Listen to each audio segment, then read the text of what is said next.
So, good evening and welcome to this webinar brought to you by the Roscommon Longford Advisory Region. My name is Alan O'Brien, and this webinar is entitled Suckler Beef Update 2024. So, it's the fourth webinar in our series of 4 spring webinars. And just to let you know that we will be back again in the autumn with another series of webinars. And anyone who is on the texting list for this series will automatically be notified about the autumn series in turn. So I'm joined this evening by Charlie Devaney, who's an advisor here in Castlerea. We have Shane Keaveney, who's a future beef farmer based in Ballinlough, County Roscommon. And we've Sean Doorley, who's an advisor based in Longford. So just to give you an idea of the format for the webinar, it'll last approximately 1 hour. So we have 2 presentations that'll be roughly 15 minutes. Both Charlie and Shane will give them, and then Charlie and Shane will spend a few minutes afterwards just discussing Shane's operation and delving into a bit more detail in it. And then finally, we'll have a questions and answer section for around 15 to 20 minutes. So this webinar is being recorded and it's available on YouTube, and there will also be links on our social media platforms there, so Facebook and X. And so, as I said, Charlie and Shane are going to present for us this evening. So Charlie is going to cover a number of items. So the first one he's going to cover is the SCEP program. And this is an area that's going to be, it's very topical for suckler farmers at the minute because there's quite a large number of suckler farmers participating in it. And secondly, then Charlie's going to give an overview of basically where suckler farming, where it is at the minute, and provide us with an outlook for the sector. So Shane then is going to give the second presentation of the evening. And as I said, Shane is a suckler beef farmer based in Ballinlough in Roscommon, and he keeps around 35 suckler cows, and that's finishing the bulls, or finishing the males as bulls, and then selling the heifers as forward stores. So the future beef program itself that Shane is participating in, some of the key objectives of that program are, firstly, the aim is to create more sustainable and profitable farms, and in doing that, to reduce greenhouse gas and ammonia emissions, and also to improve water quality and biodiversity. So the program itself is quite diverse, and Shane is going to tell us what he's doing on his farm to line up and to reach these objectives. So just if you look towards the bottom of your screens, you'll see a Q&A function there, and you can type your questions. You can type your questions into that, and if you want to, you can type during the presentations, and we will then at the end the questions will be answered live. So as the presenters are speaking, you can type in the questions there, and we'll put the questions to them then at the end. So just quickly before we get into the presentations, then just one very important date for out there for all farmers to know is the 15th of May of this year, because that's the BIS application deadline. So it's just an important date for farmers to know and to make sure your BIS application done at this stage. So for anyone who hasn't it done yet, it may be a good idea just to either contact your advisor or your advisory office and book in to get it completed. So with that, then I'll hand you over to Charlie, and he'll begin his presentation. Hello, welcome to the webinar tonight. As Alan stated, I'm just going to go through SCEP myself, go through the schemes and the different terms and conditions that you have to meet. And I'm also going to give a couple of slides on suckler farming and where it's at the moment. And then we're going to lead into Shane's presentation then after that, and Shane will go through himself as a suckler farmer and as a future beef farmer as well, which is very important. So I'm just going to share my screen here, and I'm just going to do the SCEP update. Yeah. Okay. So my name is Charlie Devaney. I'm a Drystock Advisor in Castlerea, and I'm here for a good number of years. And as I say, I'm going to give an update on SCEP and where it's at the moment. So the SCEP scheme, 1 second, I'll just go back up. So the SCEP program, it's a suckler carbon efficiency program. It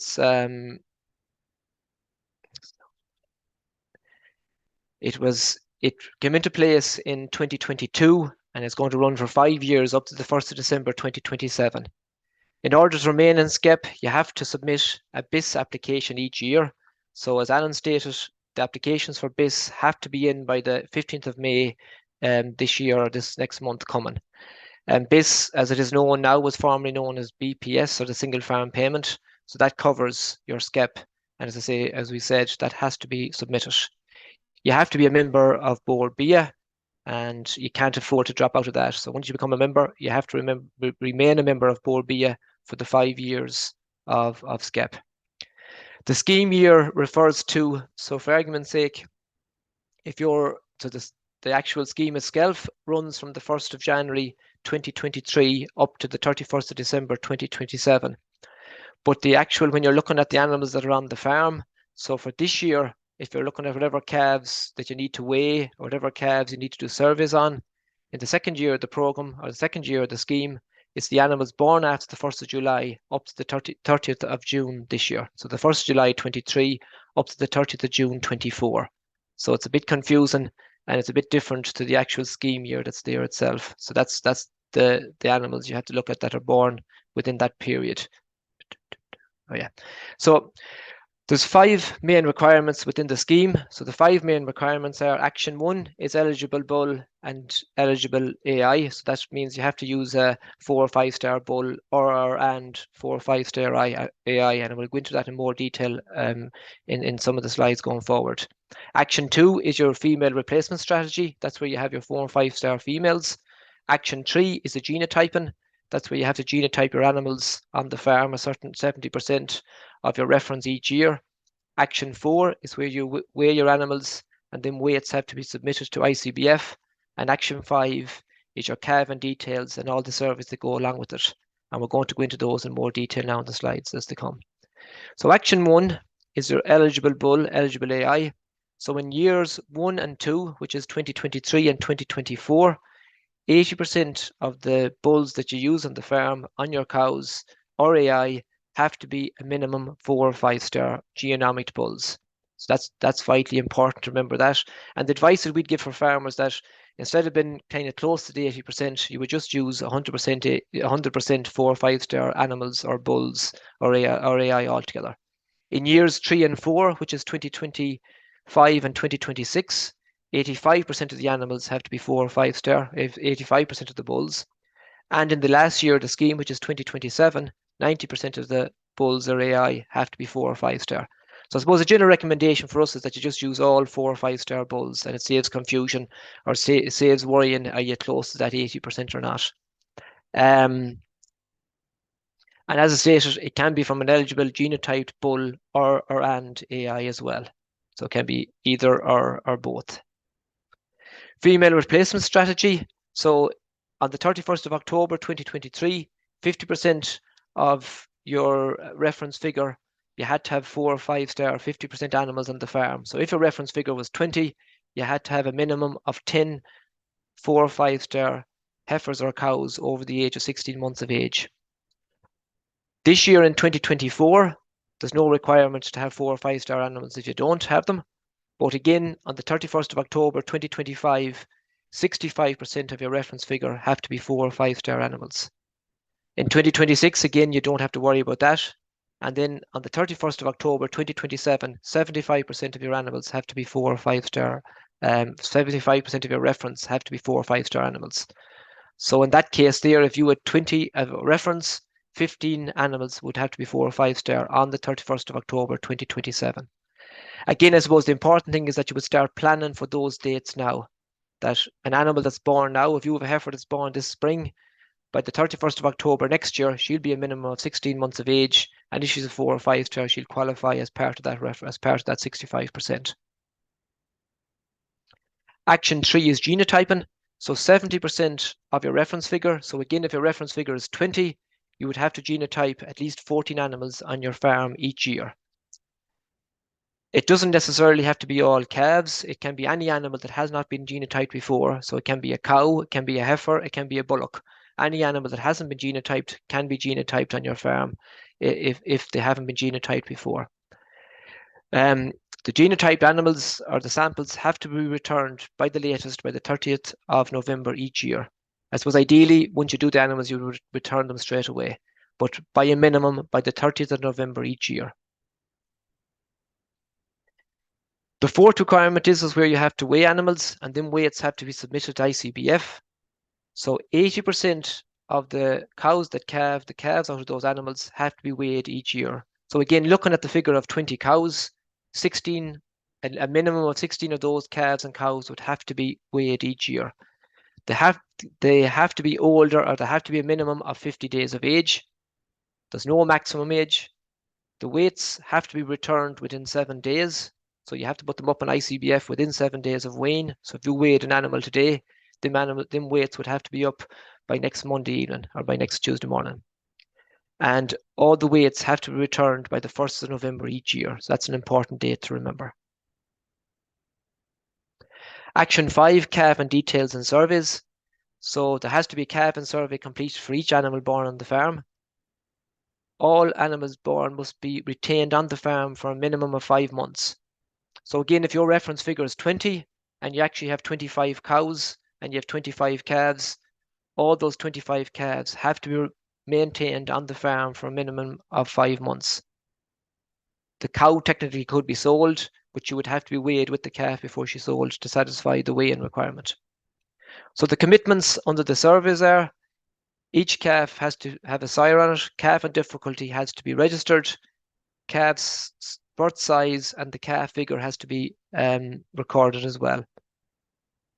Commitment 2 is calf quality, calf docility, dam docility, dam milkability, dam mothering ability, dam feet and legs, dam teeth score and dam other score, and dam departure reason for information purposes. So there's a good few extra surveys there that need to be recorded and need to be done. And again, they can all be done ICBF. The forms aren't sent out anymore. You can request a form to be sent out, or you can print it off ICBF if you so wish. So for any animals that are born this year, all that data has to be recorded by the 15th of February next year. So you have until the following 15th of February to record that data, but important to get it in again as quick as you can. So the quicker it goes in, the quicker you'll get paid. It can, as a stationery, that can be completed online on ICBF, or you can print off the form from ICBF and send it in by post, or you can request one in the post if you so wish.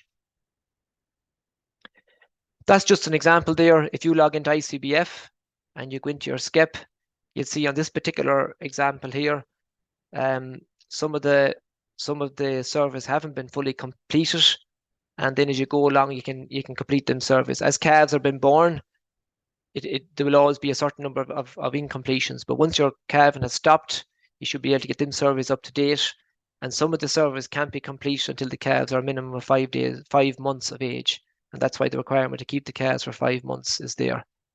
You can see the pink at the bottom of the screen. You can see there has been no weights recorded on this farm yet.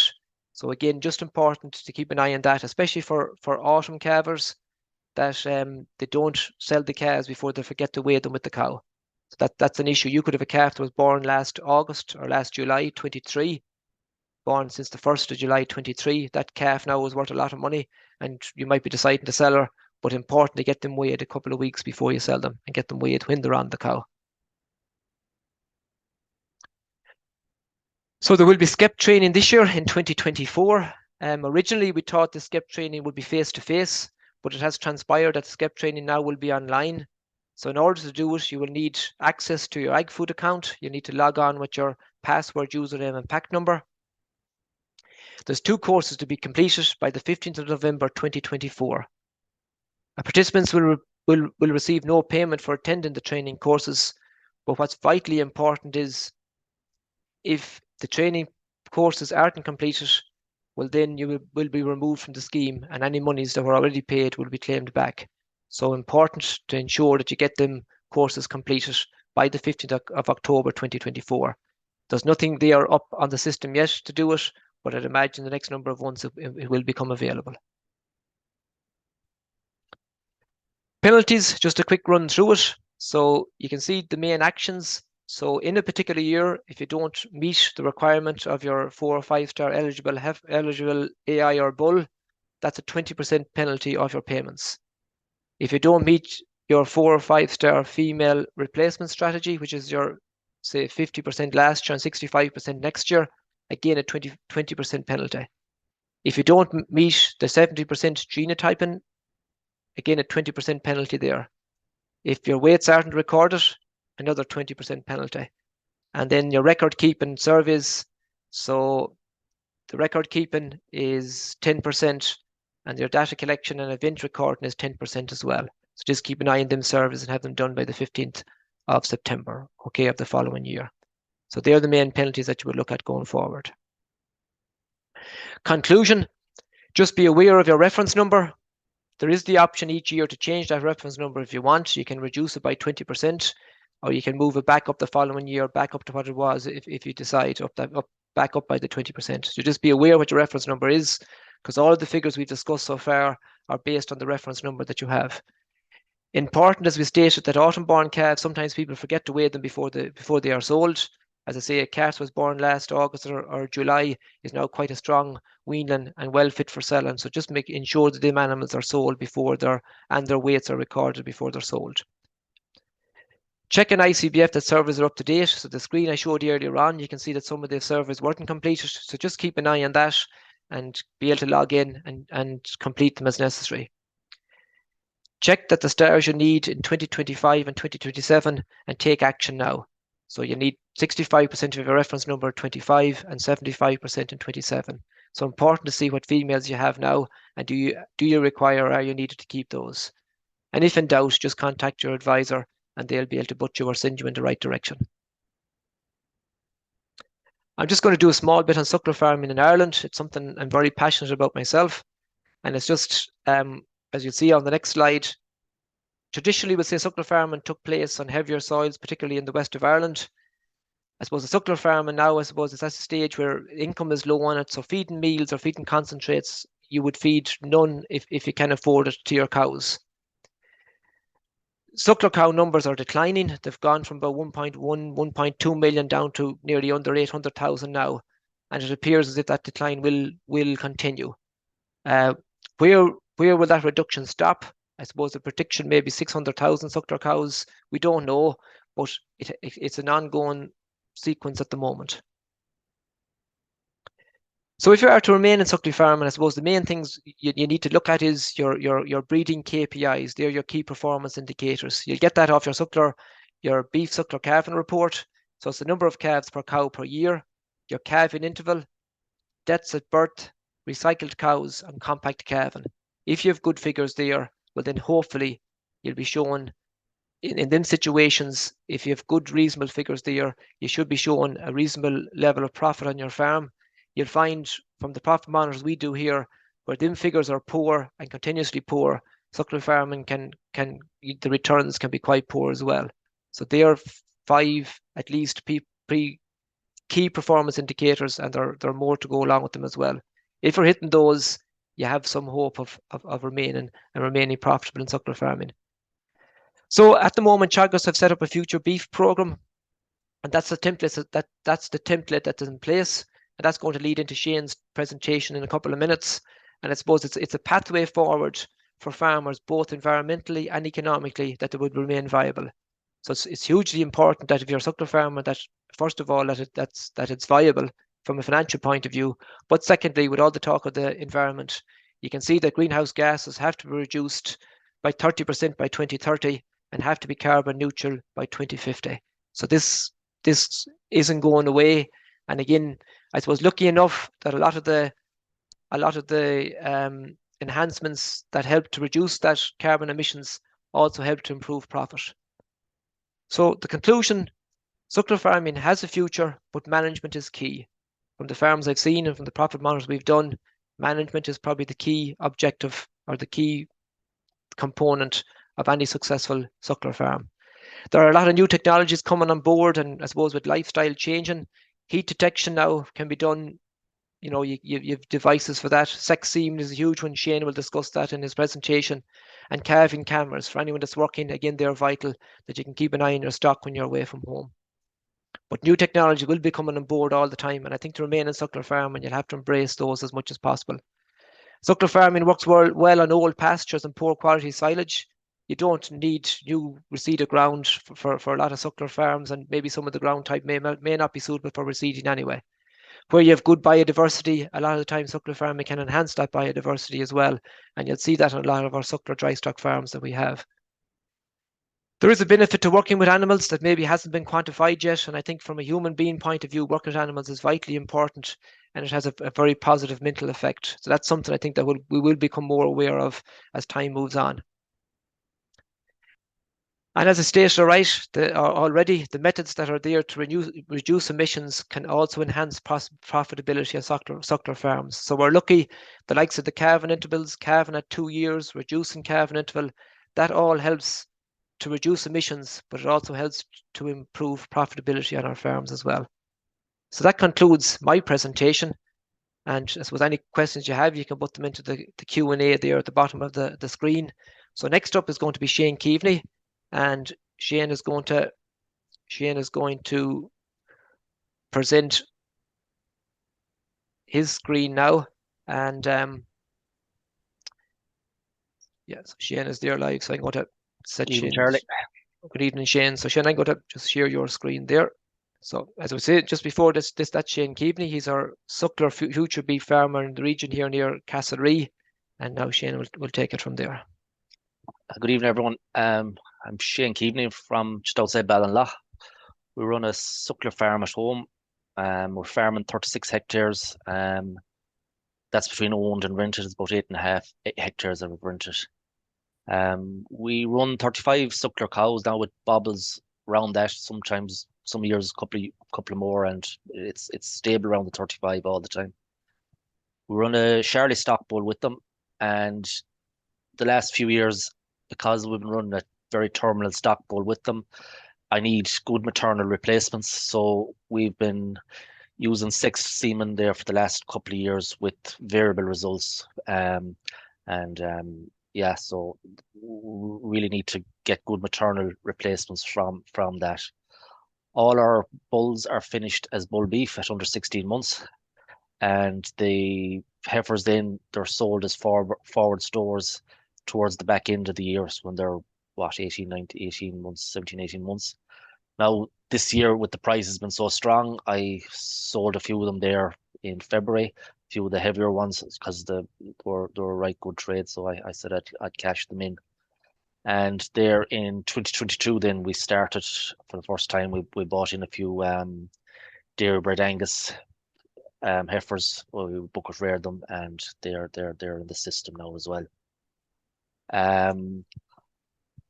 I suppose from farm management point of view, I'm a member of Charlie's grass group there. It started off a few years ago, and we found it really beneficial. It's great to meet up as a group and bounce ideas off one another, and we've learned a lot from each other as a group, you know. I'm also a participant in the Future Beef program.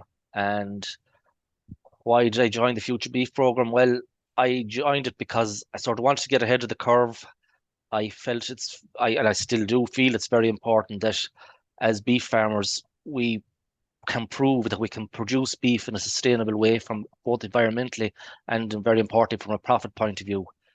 And we need to prove this to the people that's going to be buying our beef from now on, that that Irish beef or beef we produce here can be produced at a lower carbon footprint. And that's the main reason why I joined it, you know.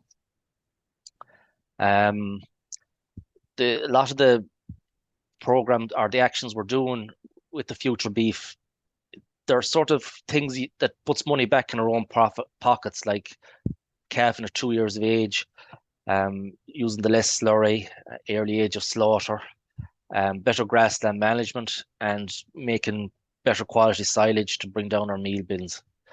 In the Future Beef program, there's 21 farmers in it. It's a 5-year program, and there's another farmer in County Roscommon, Olivia Hines. She's outside Roscommon town, and she's doing it as well, you know. So that's about it with the Future Beef.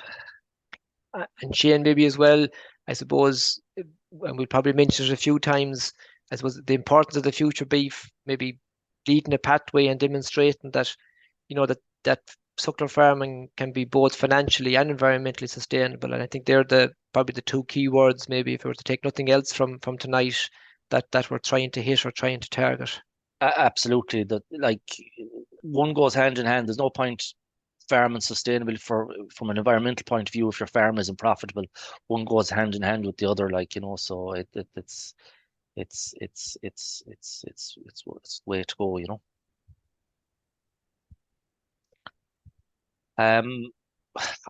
Charlie mentioned these KPIs before, and when I first heard of KPIs, I didn't know what they were. But I suppose when they're presented in front of you, you look at your calving interval, your mortality at date of birth, mortality date at 28 days, calves per cow per year, and your heifer's calf to 24 months. They all help your profitability. They're all little pieces that join together to make your farm profitable, and they all aid in the management of your farm. It makes it easier to manage. Particularly, I have a very compact calving interval, and it makes management an awful lot easier on the farm. And I suppose, Shane, that's the beef calving report for your last breeding season, not for 2024, that's for 2023. Yeah. But I suppose if you were to look at your previous 5 years before that, and I think you kind of skipped over it yourself, you were probably been modest. You're a former, say, breeding farmer of the year in Connacht, North Ulster. But in Connacht Ulster, but if you look at your calving interval and all them KPIs would be very similar. Don't change that much from year to year. If you want to comment on that. Yeah, well, I suppose 10 years ago when I started, it would have looked an awful lot different to that. But I suppose from probably 2017, 18, it started all tightening up, and the last 4 or 5 years, what you see in front of you, it hasn't varied an awful lot, to tell you the truth. It's been pretty constant at that. As you can see there, majority of cows are calved in February and March. We usually kick off calving. The calving kicked off this year, for example, the 11th of February. And at the moment, we have 2 cows left to calve. So, and with a bit of luck, we'll be finished inside 10 weeks. And again, that would be quite consistent, Shane, over the last number of years. It hasn't really varied too much away from that. No, like the February, March might be a few more in February or a few less in March. But it all falls within that window every year, if you know what I mean.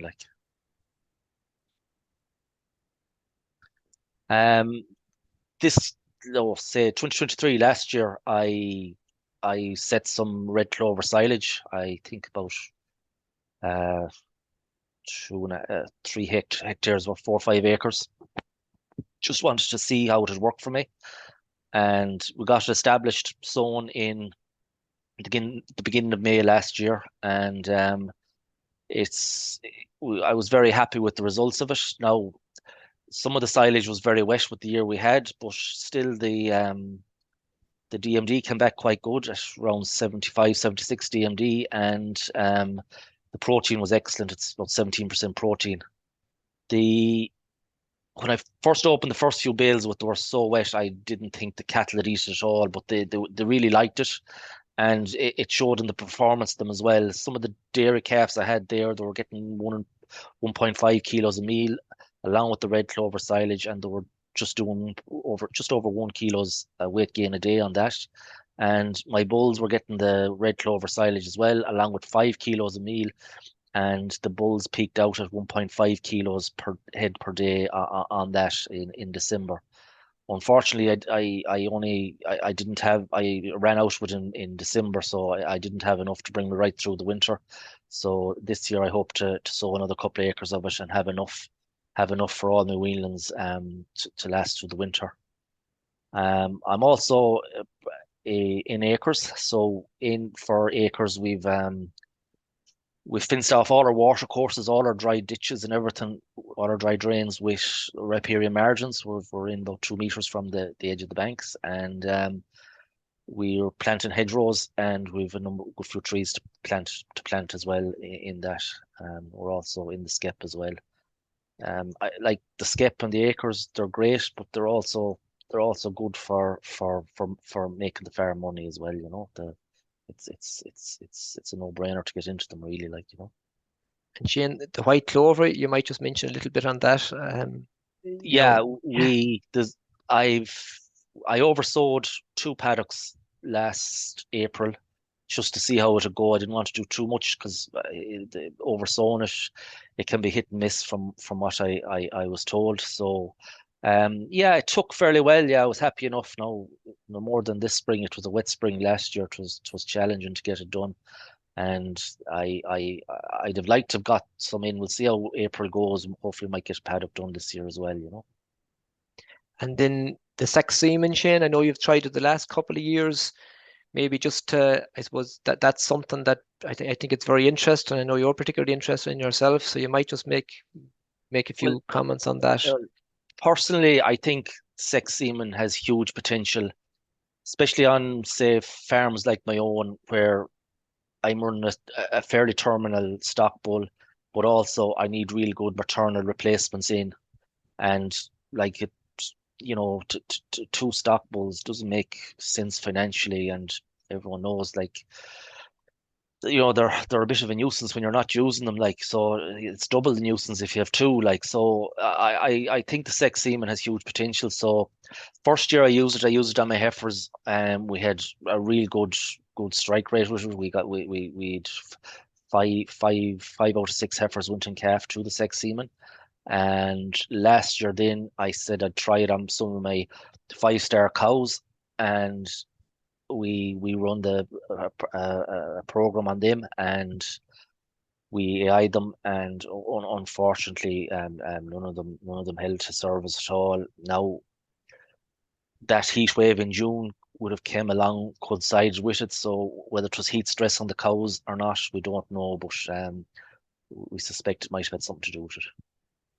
Yeah, and I suppose it's great to have someone like yourself and other people in the Future Beef program that are, willing to try out these new technologies. And I suppose from your experience, we're not fully there yet with using them, but hopefully in the next number of years.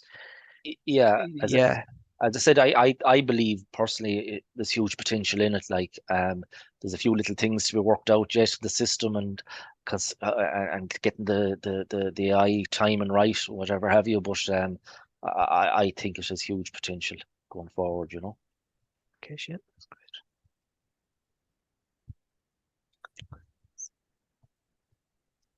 Yeah, all my slurry is put out with the trail and shoe as well. I think the key to using the trail and shoe is to have fairly watery slurry. You don't get those heavy dark lines in the field afterwards, and it just melts into the grass a bit better. Plus, from the contractor's perspective, he's not getting too many blockages in the macerator either. Like, so they prefer to see a bit lighter, thinner going out too. And you're getting, like, I suppose normally in slurry you're at about 6 kilos or 6 units of nitrogen per 1,000 gallons. With the less systems, you're normally at 9, and even sometimes in the spring that can go up to 10 or 12, depending on the slurry quantity. If you want to, yeah, and like, again, it's using technology that's there. That's like, slurry is very, at the moment, it's a good resource to have, and that if you can get more nitrogen into the ground besides losing it into the atmosphere, it's more money in your pocket again. And a lot of the things we're being asked to do as farmers to cut our carbon footprint, a lot of them are money saving things too. Like, so I'd be all for it. And I suppose, Shane, we've mentioned the breeding KPIs already, so probably I suppose it's again, from a financial point of view, it's very good, but also from an environmental, point of view, it's very beneficial as well. And I suppose you're doing an awful lot of 2-year-old calf, and you might just comment on that and your experience of it down through the years. Yeah, I've been calving now heifers probably the last 10 years, and I've learned an awful lot from it. And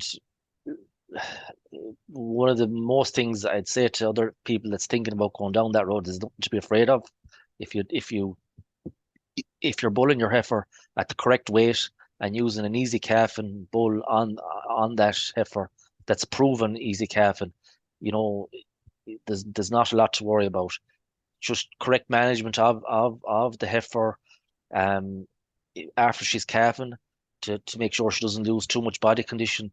And I've the last few years I've sort of calved my heifers towards the mid to end of the calving season, so there's none of that big lag before they go out in grass, and I found that they go back and calf a lot easier. That's one thing people have said to me, like, it's grand calf them at two, but how do you get them back in calf? And say, for example, last year's heifers that calved at 2 years old last year, them heifers have all calved down this year 10 days earlier than last year at 355 days, so it can be done, And you would have used a Charlie bull on those as well, Shane, wouldn't you? And again, for the second calf, and yeah, yeah, the heifers, say last year's heifers that calved down this year at 3 years age, they calf Charlie calves this year, so and no issue with them. So you can just see with the 2-year-old calving on Shane's farm, it's working well, and like that was said, more than likely a limousine or a Slayer bull at first calving, Charlie bull at second calving, and as you can see from his breeding KPIs, little or no difficulties, financially,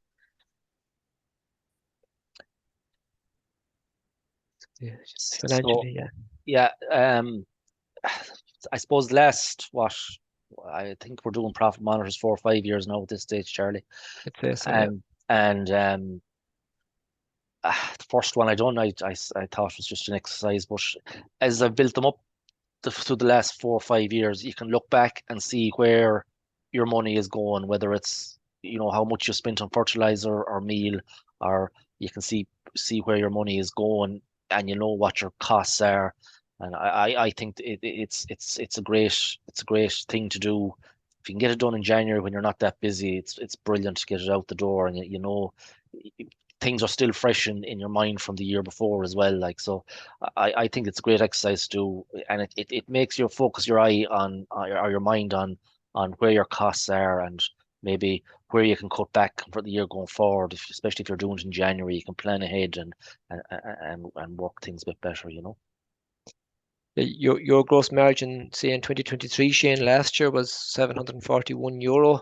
Yeah. And again, I think we sat down in January there and we did a budget out for the year, and I think we're targeting maybe to get over that €1,000 gross margin per hectare.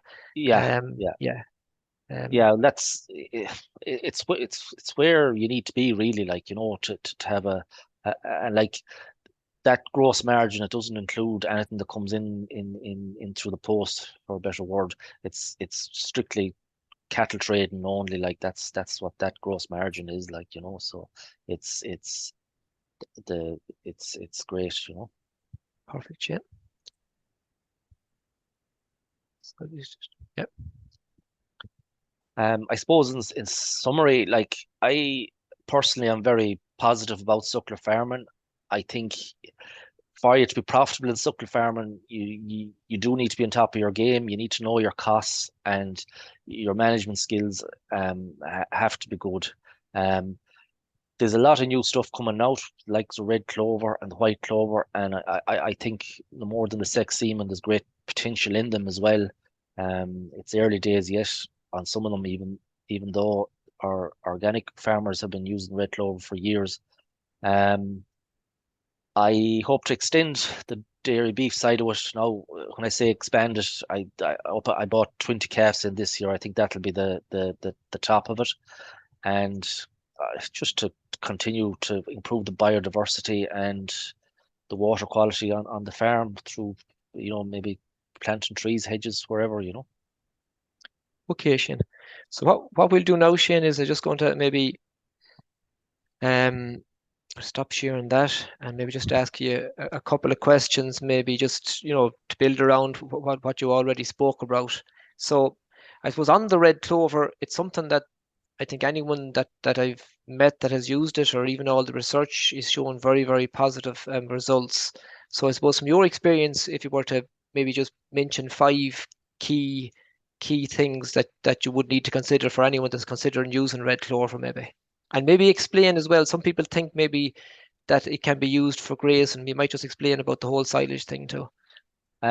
I, from my limited experience with red clover, I'd first off say it's very finicky.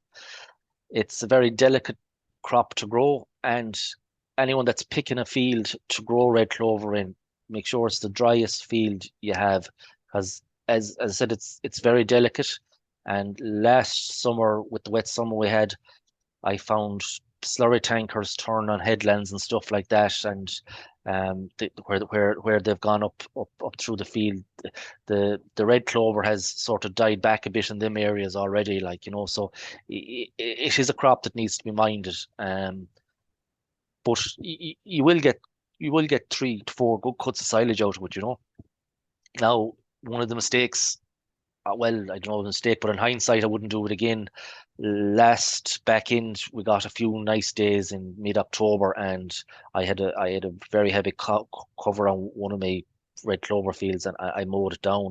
Now, which was mowed in dry conditions and just picked up in dry conditions. I got no rain, but the bales didn't ferment at all. It made really, really poor quality silage. So maybe in hindsight, I'd have grazed it off with my lighter dairy stock calves. They'd be very light on it, like, so, because to let heavy stock in it, it's a no-no, like, you know. So I like, if it is to be grazed with light stock, you know.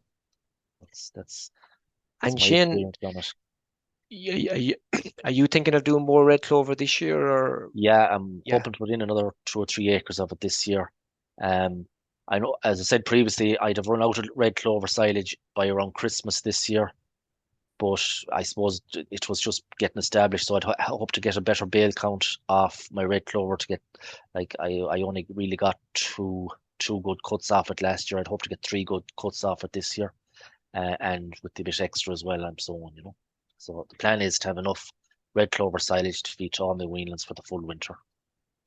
And I see, I suppose, using a Charlie bull, a lot of farmers, a lot of suckler farmers would have a fear of a Charlie bull from a calf and difficulty point of view. Any comment on that, and what experience you've had with it, Jen?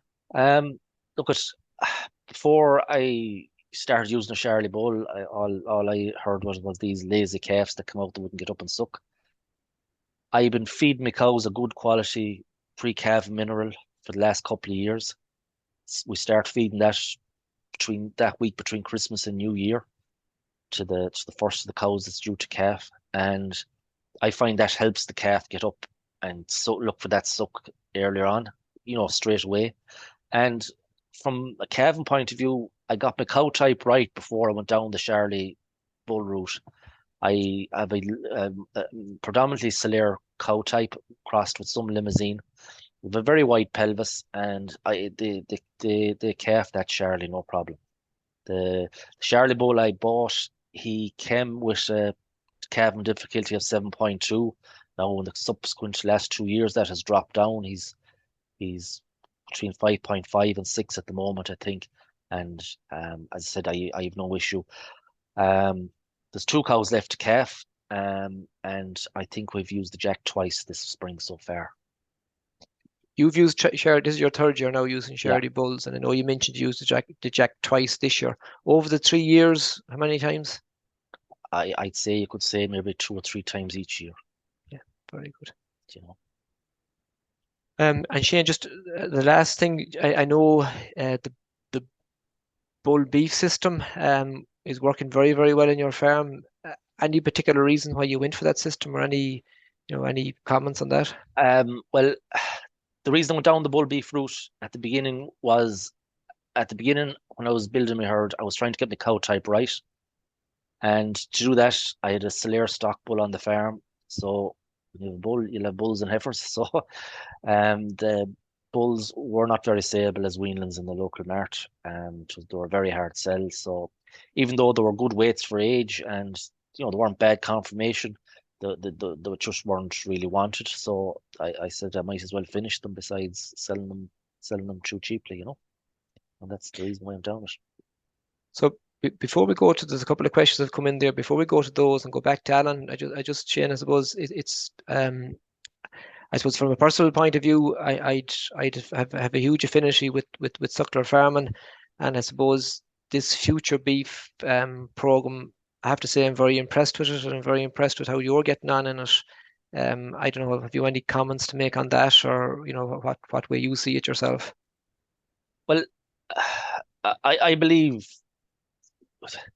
like the way it's going at the moment, the way I can see it is, and I sort of said it already before, like for farmers to sell their beef, for us to sell our beef, and the consumers that's buying our beef now, they're predominantly living in urban situations. They don't really know much about farming life and how things work on a farm. So we have to show and prove that we can produce this beef in a sustainable fashion. And I think if I have to leave my farm or farm to whichever one of my children that might want to take it on, you know, we have to leave a profitable farm there, and we have to leave a sustainable farm there, and a farm that's producing beef in a sustainable fashion, you know. And lastly, Shane, I know you're having a big open day this year. You might just mention when that is, and I suppose that's something we're going to really promote and try and get as many farmers there as possible, you know. Yeah, so it's a National Farm Walk on Friday the 14th of June at 5 o'clock in the evening. It's just basically showing what we're doing in our farm, our system, the different things we're doing to promote biodiversity and water quality, our riparian margins, our hedging, and the cattle production system we have there as well. So that's Friday the 14th of June at 5 p.m. I'm sure now Yeah. we'll get more messages out about that again, Yeah. and that's something we're really looking forward to. Hopefully So it'll stop raining by then. I think the good even this evening didn't help us from this point of view. But anyway, that's a great thing to see a nice day for a change. So just go back to Alan, and he's a few questions there to throw in. Thanks for that, lads. So yeah, there's a few questions, and there's a good few questions actually come in on SCEP as well. So just the first one there, is it possible to increase the cow reference number? No, it's not. It's not possible to increase it, Alan. If you had decreased it maybe last year, you could increase it, or you could have increased it this year up to the 19th of February, but that date has passed now. But once your reference figure is set, you can't go above it. You can decrease by 20%, but you can't increase over that reference figure at any stage. And the next question we have there then is, what is the max age to weigh cattle in SCEP? So there's no max age as such. I suppose that the main requirement is that the calf would still be sucking on the cow. So I suppose you could go up fairly old, but ideally, I suppose ideally be weighing them calves around between 150 and 250 days to get the max benefit out of it. But there's no max figure on that within SCEP. And we had one there about stars as well, actually going back to SCEP as well. Do you need stars in 2024? No, the way the scheme is designed, originally they were saying you'd have to have stars all through it. So there's a figure to be hit in 2023, and there's a target to be hit in 2025 and 2027. But in the present year we're in, you don't have to be too concerned about stars on your heifers and cows in this particular year. And there was just another one there actually for just asking Shane more about the red clover.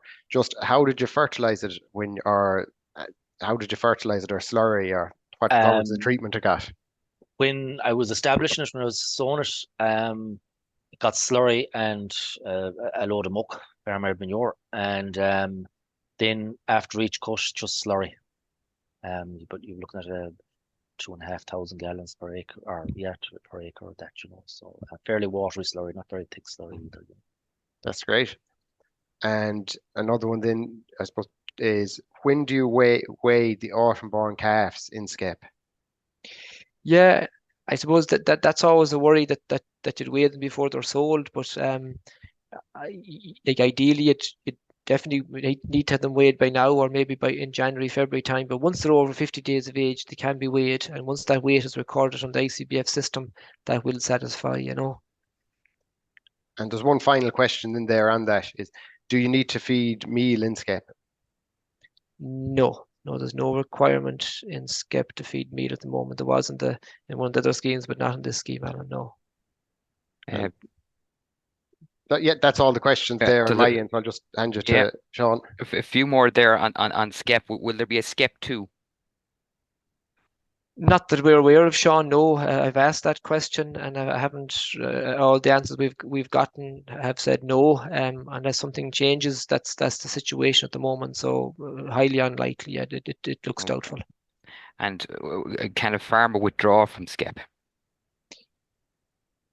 You could under force majeure. So if someone was sick or someone had ill health or a situation like that, but if you do withdraw under different circumstances, you're looking at the department recouping the money. So just be careful with that.